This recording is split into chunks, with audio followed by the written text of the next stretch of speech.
And even, I have twins, phenomenal Yes, Kahinde vocalists, revolutionaries, and Kahinde and Taiwo.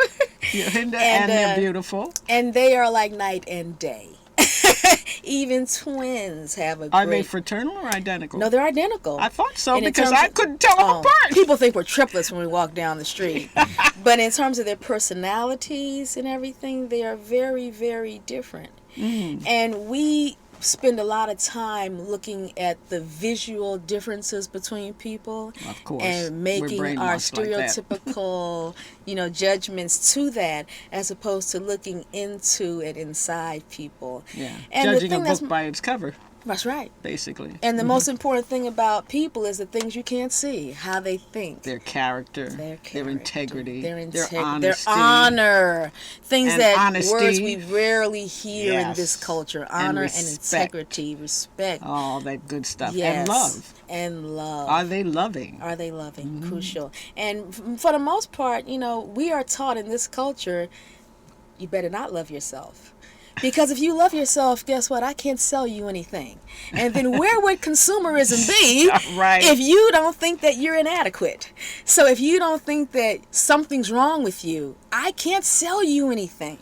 But if you really love you and you look in the mirror and you say, wow, I really like that person, I'm not buying too much.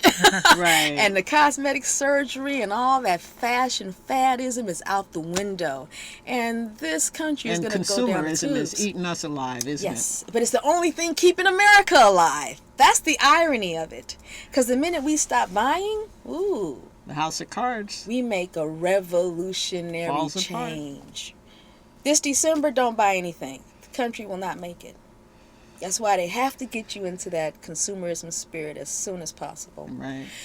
But that's... Well, we're right at the time when I should open the live lines and see if our viewers would like to ask you a question. Yeah. And our number is on screen, and it's 621-4473. If you have a question for our wonderful guest, Phavia Kujichagulia. Yes. Kujichagulia. And tell what Kujichagulia means. Kujichagulia is, for those who know, it's the second principle of Kwanzaa, right? Which is self-determination. All right. Now, I also changed my middle name to Kuumba, which is creativity. My father named me Phavia. I kept Phavia. And anybody, if you know Greek, when you put a P and a H together in Greek, that's a F sound.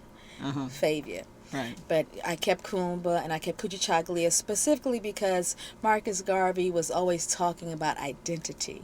My mom, my grandmother, they were Garveyites. And they were always preaching about how wonderful Garvey is. So I studied everything I could on Marcus Garvey. And he kept saying, you have to name yourself. You have to know yourself. Right. And I looked at those principles of Kwanzaa and I thought, well, if you don't have self-determination, you can't do any of the others. You can't unify. You can't have cooperative economics. You can't do anything else unless you have self-determination. It's the only thing that even gets you out of the bed in the morning. You have to be determined yourself to do whatever it's going to do. So I chose Kujichagulia as my name because it's what is crucial about who I am. Right. And Phavia, you were taught at Stanford for a while. I don't know how long. Would you talk a little bit about that experience? That was really interesting because Stanford called me actually to come and teach a class there in ethnomusicology. Now, today, ethnomusicology is a popular topic. My Explain daughter what that even is teaches. for those who may not have heard that. Ethnomusicology is the study of music as it relates to the social reality of a people in a certain time and place. So every culture has an ethnomusicological reality. All right. And based on your evolutionary process, your socialization is going to lead you to a certain type of path in your music, which we see explicitly here in the United States. A lot of people now are in the gospel because they don't know the difference between spirituals and gospels. Gospels is mainstream religious music. It's what the enslaver, notice I did not say master, it's what the enslaver said you could preach, talk about. So we don't hear spirituals. Spirituals are based on African chants and African images. Gospel is the watered down whitewashed, accepted version of that. We eventually got into, later on down the line, blues, because we all had to go through the blues. And you have the emotional blues, and then you have the technical blues, which is just the blues structure in terms of music. But the things that we went through with the Ma'afa, the Holocaust, the enslavement here in this country, we had a lot of blues. And For sure. we put that in the music because Some of we us still got the blues. But it was not legal to talk about the pain of enslavement. So you had to find another way to relate that. So that was the evolution of the blues. Yourself. I love that song. And then when we had the so-called the mixing, and we had the Dixieland music, and then we eventually got to African American liberation music.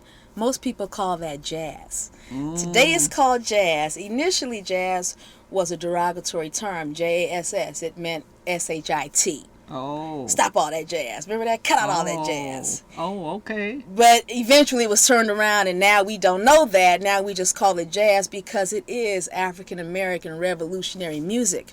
Most people are now, their mainstream culture is trying to tell us now that jazz is American music. No, it is African American music based on the African tonal structures, African chords, and the history of Africans in this culture. Sure, anyone can play that music.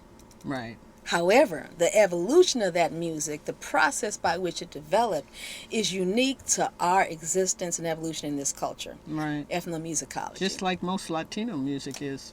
Definitely. So basically, they had called me because there was only one other gentleman teaching ethnomusicology in the States, and he was back east.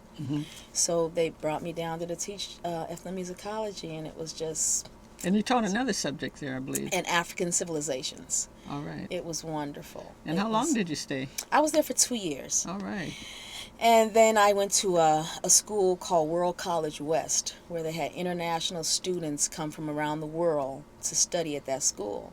And they had a wonderful program because you had to spend 2 years in the States studying, and then you had to spend 2 years in another country studying.